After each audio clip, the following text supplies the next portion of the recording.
Sir அதாவது sir இப்போ நம்ம சின்ன பிள்ளைகளாக இருக்கும்போது நமக்கு ஒரு 5 வயசு 10 வயசுக்குள்ள பார்க்கும்போது நிறைய வயசானவங்க வந்துட்டு கம்பு ஊனிட்டு முன்னாடி குனிஞ்சபடி இப்படி மூப்பு அவங்களுக்கு வயசு போய் கேட்டிங்கன்னா 60 65 அவ்வளவுதான்.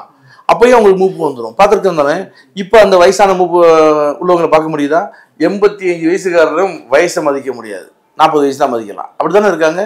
மூப்பு இல்லை. இப்போ என்ன காரணம் அப்படின்னா, அந்த காலத்தில் சத்தான ஆகாரங்கள் சாப்பிட்டாங்க. இப்போ தான் ஃபாஸ்ட் ஃபுட்டு கலாச்சாரமாகி போச்சு, சத்து கம்மியாக போச்சு, அதையும் வேற சொல்கிறோம். ஆனால் இந்த சாப்பாட்டை சாப்பிட்டுக்கிட்டே இவனுக்கு மூப்பு இல்லை.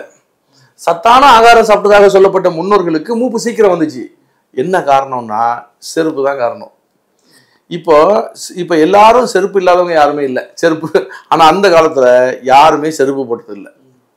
ரொம்ப பெரிய ஜமீன்தார்கள், பெரிய லேண்ட்லார்டு அவங்க தான் போடுவாங்க செருப்பு.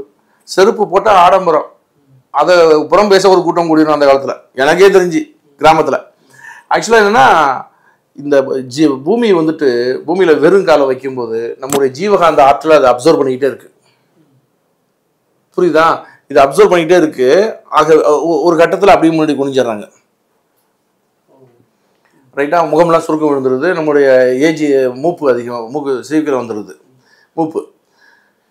இப்போ காலில் செருப்பு போட்டாச்சுனாலே அந்த ஜீவகாந்த ஆற்றல் இழப்பு இல்லை. ரைட் தானே? ஆகவே நமக்கு மூப்பு தள்ளி போடப்படுகிறது, அல்லது மூப்பே இல்லாமல் போய்விட்டது. இப்போ இறப்பு வேற, மூப்புங்கிறது இல்லை. ரைட் தானே உங்களுக்கு?